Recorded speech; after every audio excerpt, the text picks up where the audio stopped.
Hello every one, law ഗ്രാഡിൻ്റെ പുതിയൊരു ക്ലാസ്സിലേക്ക് എല്ലാവർക്കും സ്വാഗതം. 10th പ്രിലിം സിലബസ് ബേസ് ചെയ്ത ക്ലാസ്സുകളാണ് നമ്മൾ ചെയ്തുകൊണ്ടിരിക്കുന്നത്. ക്ലാസ്സുകൾ നിങ്ങൾക്ക് യൂസ്ഫുൾ ആകുന്നു എന്നറിഞ്ഞതിൽ ഒരുപാട് സന്തോഷമുണ്ട്. തുടർന്നും ക്ലാസ്സുകൾ കാണുക, നന്നായിട്ട് തന്നെ പഠിക്കുക.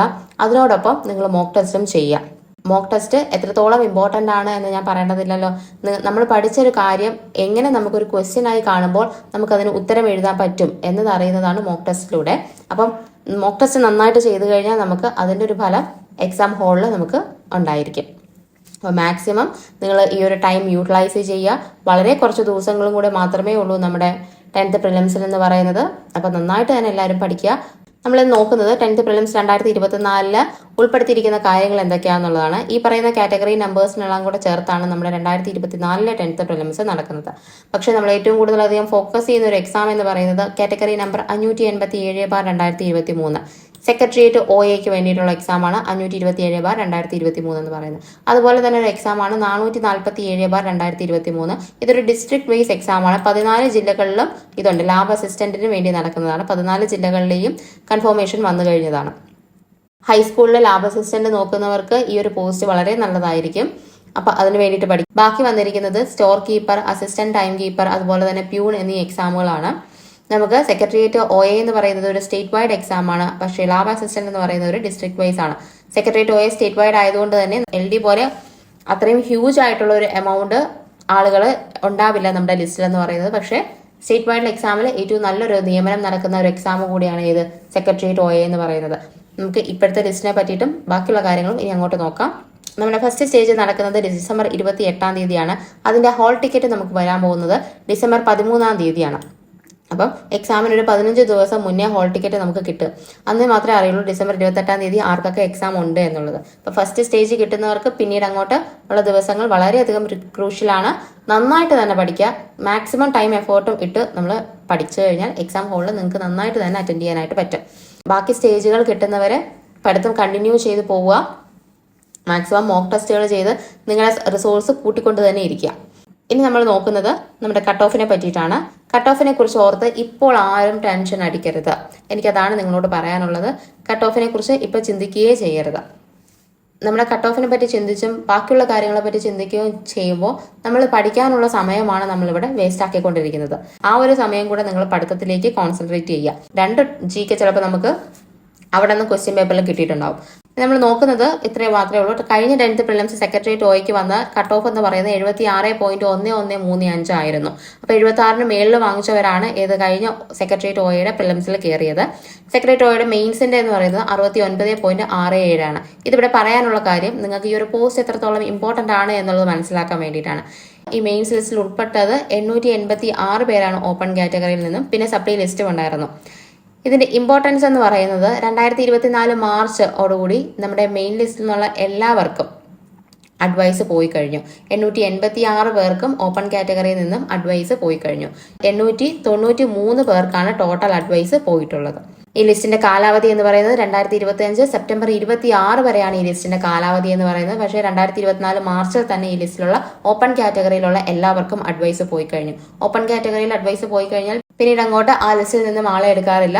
അപ്പോൾ ഇനി അങ്ങോട്ട് ഈ മാർച്ചിന് ശേഷം വന്നിട്ടുള്ള വേക്കൻസികളെല്ലാം തന്നെ ഇനി റിപ്പോർട്ട് ചെയ്യാൻ പോകുന്ന വേക്കൻസികളെല്ലാം എടുക്കുന്നത് അടുത്ത ലിസ്റ്റിൽ നിന്നും ആയിരിക്കും. അപ്പോൾ സെപ്റ്റംബർ വരെയുള്ള വേക്കൻസികളെല്ലാം സെപ്റ്റംബറിന് ശേഷം വരുന്ന ലിസ്റ്റിൽ നിന്നുമാണ് എടുക്കുന്നത്. ഇനി വരാൻ പോകുന്ന ലിസ്റ്റിൽ ആദ്യത്തെ റാങ്കുകളിൽ വരുന്നവർക്ക് എത്രയും വേഗം തന്നെ എന്ത് ചെയ്യും, ജോലിയും കിട്ടും. അതുപോലെ തന്നെ ലിസ്റ്റിൽ ഉൾപ്പെടുന്ന എല്ലാവർക്കും ജോലി സാധ്യത കൂടുതലുള്ള ഒരു എക്സാമും കൂടിയാണ് സെക്രട്ടേറിയറ്റ് OA എന്ന് പറയുന്നത്. കഴിഞ്ഞ ലിസ്റ്റിൽ 886 പേരായിരുന്നെങ്കിൽ ഈ ലിസ്റ്റിൽ വരുമ്പോൾ എന്തായാലും 1000 എബോവ് ആയിട്ടുള്ള ഒരു ലിസ്റ്റ് ആയിരിക്കും ഇടുക. കാരണം ലിസ്റ്റ് നേരത്തെ തീർന്നത് കൊണ്ട് തന്നെ. അതുപോലെ തന്നെ LDയുടെ ലിസ്റ്റും എല്ലാം വരുന്നത് കൊണ്ട് തന്നെ നമുക്ക് നല്ലൊരു ലിസ്റ്റ് തന്നെ പ്രതീക്ഷിക്കാനായിട്ട് പറ്റും സെക്രട്ടേറിയറ്റ് OAക്ക് എന്ന് പറയുന്നത്. 10th പ്രിലിംസ് 4 സ്റ്റേജസ് ആയിട്ട് നടക്കുന്നത് കൊണ്ട് തന്നെ നമുക്ക് നോർമലൈസേഷൻ പ്രോസസ്സ് ഉണ്ടായിരിക്കും. അപ്പോൾ നോർമലൈസ്ഡ് മാർക്കായിരിക്കും നമ്മുടെ കട്ട് ഓഫിന് വേണ്ടിയിട്ട് കൺസിഡർ ചെയ്യുന്നത്. ഒരു സ്റ്റേജ് പാടായി എന്ന് വിചാരിച്ച് നിങ്ങൾ ആരും ടെൻഷൻ അടിക്കേണ്ട. അതിൽ മാക്സിമം നിങ്ങളെ കൊണ്ട് പറ്റുന്ന ഒരു എബവ് ആവറേജ് ലെവലിൽ നിങ്ങൾ അത് പെർഫോം ചെയ്ത് കഴിഞ്ഞാൽ നിങ്ങൾ എന്തായാലും കട്ട് ഓഫ് ക്ലിയർ ചെയ്തിരിക്കും. നിങ്ങൾ എഴുതാൻ പോകുന്ന എക്സാമിന് എന്തായാലും ഒരു 70 എബവ് മാർക്ക് മേടിക്കാൻ നിങ്ങൾ ശ്രമിച്ചിരിക്കണം.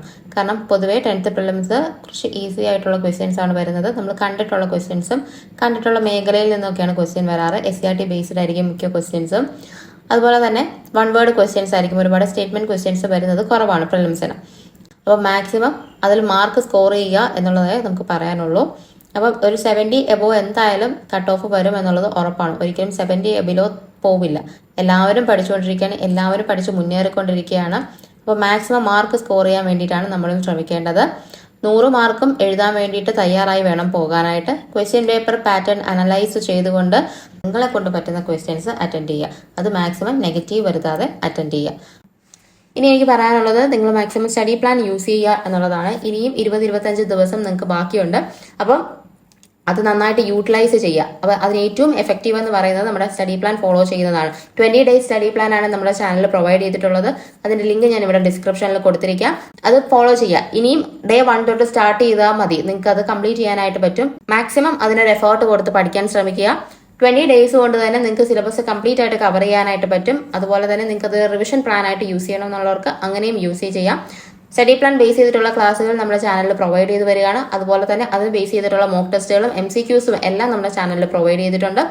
ഇനിയും തുടർന്നും അത് മുന്നോട്ട് പൊയ്ക്കൊണ്ട് തന്നെ ഇരിക്കും. അപ്പം മാക്സിമം നിങ്ങൾ പഠിക്കുക, മാക്സിമം നിങ്ങളുടെ എഫേർട്ട് കൊടുക്കുക. ഈ ഒരു 10-20 ദിവസത്തിൽ എത്രത്തോളം നിങ്ങൾ എഫേർട്ട് ഇടുന്നോ അത്രത്തോളം നിങ്ങളുടെ മാർക്ക് ഇമ്പ്രൂവ് ആവും. ഒരു മാർക്ക് ഇമ്പ്രൂവ് ആയി നമ്മൾ കട്ട് ഓഫിന്റെ മേലെ കയറുക എന്ന് പറയുന്നതാണ് ഏറ്റവും അധികം ഇമ്പോർട്ടൻ്റ് എന്ന് പറയുന്നത്. നമ്മൾ കട്ട് ഓഫ് കിടക്കണം എങ്ങനെയെങ്കിലും, പ്രിലിംസിന് എങ്ങനെയും കട്ട് ഓഫ് കിടക്കുക എന്നുള്ളതാണ് ഈ വൈകിയ വേളയിൽ എനിക്ക് നിങ്ങളോട് പറയാനുള്ളത്. മെയിൻസിന് പഠിക്കാനുള്ള സമയം ഇനിയുണ്ട്. മെയിൻസ് എക്സാം വരുന്നത് PSCയുടെ കലണ്ടർ പ്രകാരം മാർച്ച് മെയിലാണ്. പക്ഷേ നമുക്ക് ഫെബ്രുവരി വരെ പ്രിലിംസ് എക്സാം ഉള്ളതുകൊണ്ട് മാർച്ചിൽ എന്തായാലും മെയിൻസ് ഉണ്ടാവില്ല. പക്ഷേ നമുക്ക് ഒരു മെയിൽ എന്തായാലും മെയിൻസ് ഉണ്ടാകും എന്ന് നമുക്ക് വിചാരിക്കാം. സെപ്റ്റംബറോടുകൂടി തന്നെ ലിസ്റ്റ് തീരുകയാണ്. പുതിയൊരു ലിസ്റ്റ് ഒക്ടോബറിൽ വരണമെന്നുണ്ടെങ്കിൽ നമുക്ക് എത്രയും വേഗത്തിൽ തന്നെ മെയിൻസ് നടത്തി അതിന്റെ റിസൾട്ട് പബ്ലിഷ് ചെയ്യേണ്ടതുണ്ട്. മെയിലിൽ തന്നെ നമുക്ക് എന്തായിരിക്കും എക്സാം ഉണ്ടാകും എന്ന് പ്രതീക്ഷിച്ചുകൊണ്ട് തന്നെ നമുക്ക് മെയിൻസിന്റെ പഠനവും ആരംഭിക്കേണ്ടതുണ്ട്. ഫസ്റ്റ് സ്റ്റേജ് കഴിഞ്ഞ് ജനുവരി തൊട്ട് തന്നെ നമ്മുടെ ചാനലിൽ മെയിൻസിന്റെ ക്ലാസ്സുകളും ആരംഭിക്കുന്നതാണ്.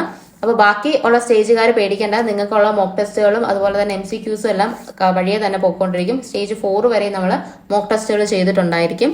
പക്ഷേ നമ്മൾ അതിനോടൊപ്പം തന്നെ മെയിൻസിനുള്ള വേണ്ടിയിട്ടുള്ള പ്രിപ്പറേഷനും സ്റ്റാർട്ട് ചെയ്യണം.